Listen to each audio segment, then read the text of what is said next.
true freedom comes from being okay with being disliked. Being disliked by some people is actually proof that you are living your life authentically. Once you clearly identify what is yours to carry, once you clearly identify your tax and what belongs to someone else, you see a huge weight feels like it just lifts your shoulder. In this video, we're going to be looking at this book called The Courage to be Disliked, and it's one of the books that will actually change how you think about yourself. And we'll be looking at the 5 lessons inside of this book that can genuinely change the way you see yourself and every single person around you. Lesson number 1: your past does not determine your future. One of the first and most shocking ideas you'll find in this book is that Adler's rejection of what is called a theology, or I don't know if I got that right. But see, this is the belief that the things that we did in our past, the mistakes that we made in our past, are the reason why we are suffering what we are suffering right now. And this is how most of us think. This is how most of our brains work. We say things like, oh, I'm anxious because of my childhood, or I had a very traumatic experience growing up, so this is the reason why I'm going through so things. We say things like, oh, I can't trust people because I was hurt before, or someone hurt me before, so that's the reason why I cannot trust people. But the truth is that is not how the human brain was wired to work. That's not how humans actually work, because we are actually driven by goals and intentions. We are not being pushed around by history. What I'm trying to say is that you don't act the way you do because of what happened to you in the past. You see, what happened to you, as if we most times use what happened to us in the past as a reason to act the way we are acting right now. You are looking for an excuse.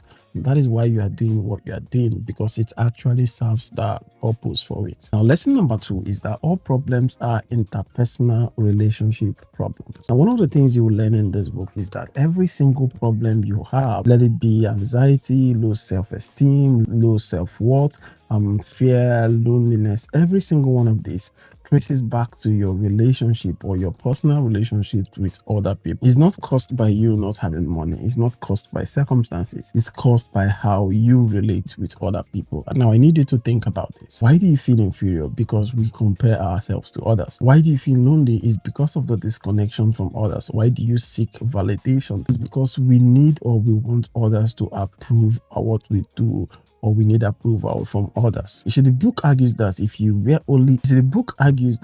the only human on earth, you would have virtually no psychological suffering. And lesson number 3 you will learn from this book is that learn to separate your tasks. Stop living for other people's approval. You see, the idea is simple. Every situation in life has tasks that actually belong to you and tasks that belongs to someone else. Let me give you an example. So let's say you work hard to do your best at your work. Now, whether your boss recognizes that or not, that is their task, not yours, not something you should be bothering yourself about. So if you put in your best, you know very well that you've put in your best, or you've put in your best in that job. Putting in, what's that?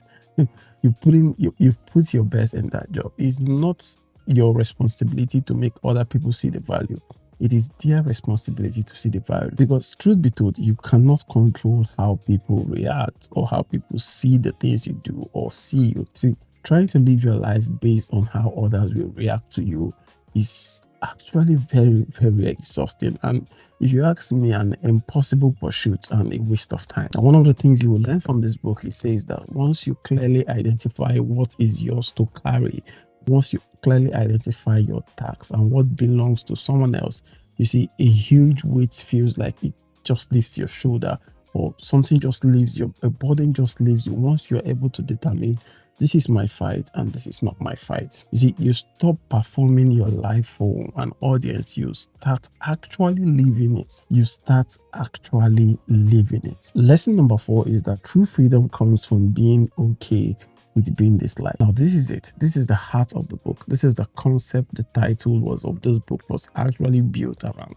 The book argues that freedom, like real freedom, comes at a price. The courage for you to accept that some people will not like you. In fact, the book actually goes further.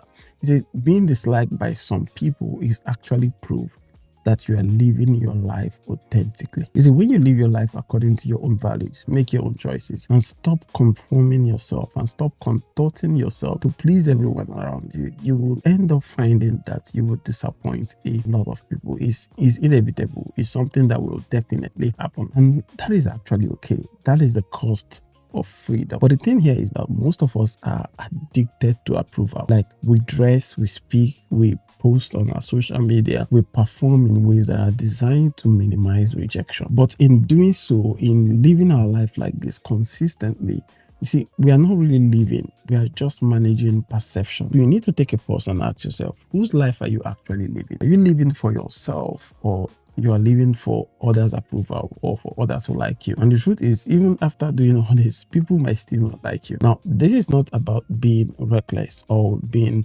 unmindful or being carefree of what is being said, or no, that is not what it's all about. It's about having enough self-respect to stop outsourcing your self-worth to other people's opinion. That is what it's all about. Now, lesson number 5, happiness is the feeling of contribution. Now, you need to know that you already belong. Now, this is the one most people don't really pay attention to, but it might actually be one of the most important things you will learn from this book. You will learn from this video today. You see, the book says that happiness is not something you chase or something you achieve. It comes from actually one thing: the sense that you are actually contributing to something beyond yourself. You are contributing to a community, you are contributing to a person, you are contributing to the world in general. When you begin to feel like you actually do matter, like your presence makes a difference, that is when you begin to see true or experience true happiness. Now, I need to say this to you: you don't really need to earn your place in the world. You don't have to earn your place in the world.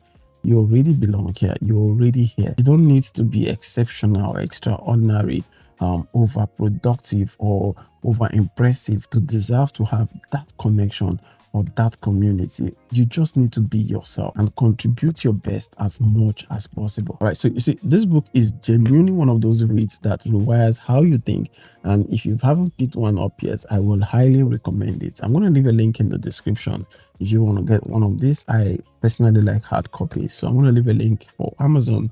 You can get it. It's an affiliate link. It helps us keep making videos like this. Now, I want to plead with you: if this video actually helped you, give me a thumbs up, like this video, share your comments. I read through every single comment and I respond to every single comment. And please do not forget to subscribe to this channel.